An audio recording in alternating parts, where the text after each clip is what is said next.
Sa bawat paglilitis, mahalaga na maipakita ng isang panig na mas mabigat ang kanilang ebidensya kaysa sa kabilang panig. Hindi ito tungkol sa dami ng dokumento o bilang ng mga testigo, kundi sa bigat at pagiging totoo ng mga ito. Sa mga civil case ito ay tinatawag na preponderance of evidence. Ito ay isang pamantayan ng korte kung saan tinitimbang ang lahat ng mga ebidensya upang malaman kung alin ang mas makatuwiran, mas mabigat, at mas convincing sa harap ng hukuman. Magandang araw po mga ma'am at sir, welcome back to my channel. Our topic for today is about preponderance of evidence. But before we get started, let's roll out the intro. Hello ma'am and sir, welcome to RCJ4 TV. Dito sa channel na may pinasimpleng paliwanag pagdating sa mga bagay ng kriminalidad, teorya, batas at iba pa. Kaya kung ganito ang hanap mo, ay mag-subscribe ka na para palagi kang updated sa tuwing may bago akong uploads, so di na natin ito patatagalin pa at umpisahan na natin. Okay, let's start! So ano nga ba ang preponderance of evidence? Ayon sa Rule 133, Section 1, Rules of Court, ganito po ang nakasulat.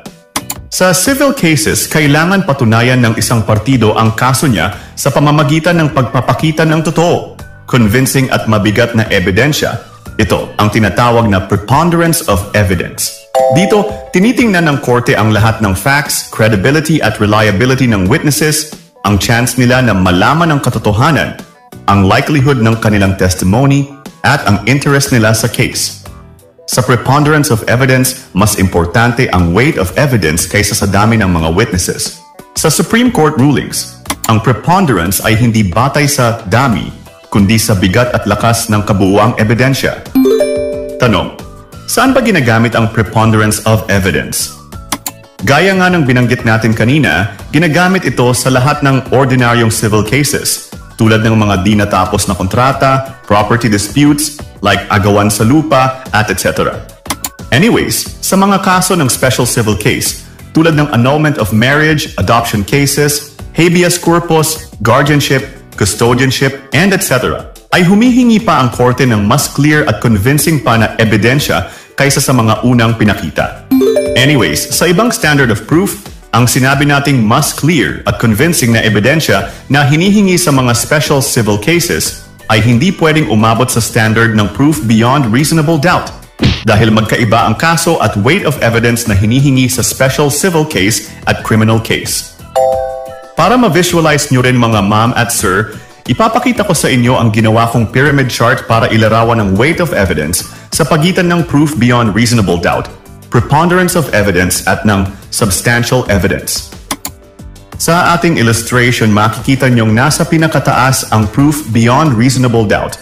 Sunod lamang ang preponderance of evidence at sa ibaba naman ang substantial evidence. Sa substantial evidence, need lang ng relevancy at reasonable mind para mapatunayan ang bintang.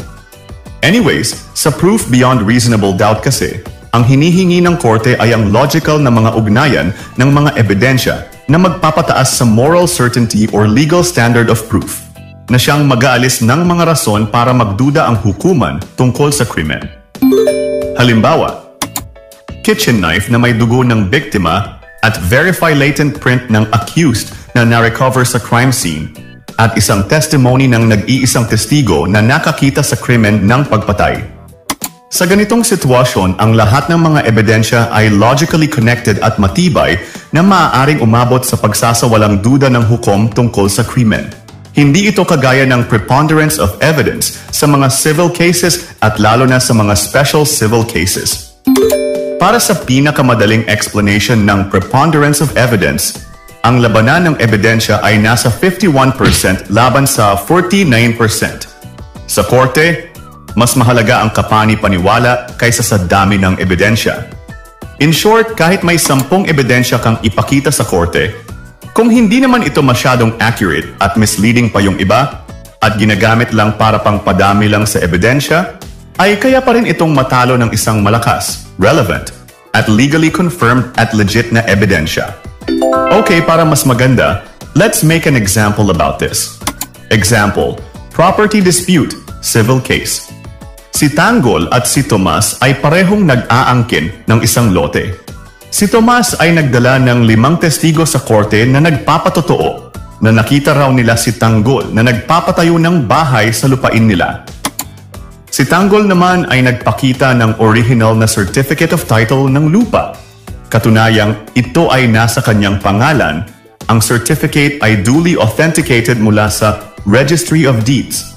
Ang panig naman ni Tomas ay walang maipakitang dokumento ng lupa maliban sa 5 testigo.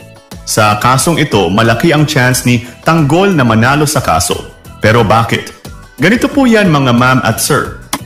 Kahit mas marami ang ebidensya ni Tomas or kahit may 5 pa siyang testigo na nagsasabing hindi kay Tanggol ang lupain, mas mabigat at mas convincing pa rin ang dokumentong hawak ni Tanggol dahil ito ay legit, relevant, at legally confirmed.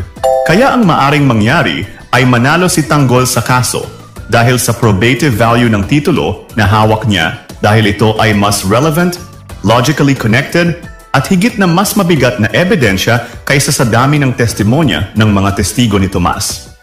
Anyways, pagdating sa mga ganitong klase ng mga ebidensya tungkol sa ordinary at special civil cases, ay hindi palaging nakabatay sa dami ng ebidensya ang laging panalo, kundi ang ebidensyang may higit na bigat, kredibilidad, at kaugnayan ang siyang madalas na nanalo sa kaso.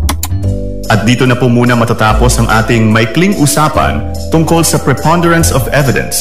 At maraming salamat po sa lahat ng mga nakapanood at mga nakinig, at see you on the next episode. Goodbye. Kaibigan, nagustuhan mo ba ang topic na ito? Kung oo, ay maraming salamat sa iyo. At kung gusto mo pa ng mga videos na kagaya nito, ay mag-follow, like, at share at subscribe ka lang dito sa aking channel at page para palagi kitang ma-notify sa tuwing may mga bago akong uploads. So hanggang dito na lang mga kaibigan at mag-iingat kayo palagi. At maraming salamat po ulit sa inyong lahat at God bless at hanggang sa muli.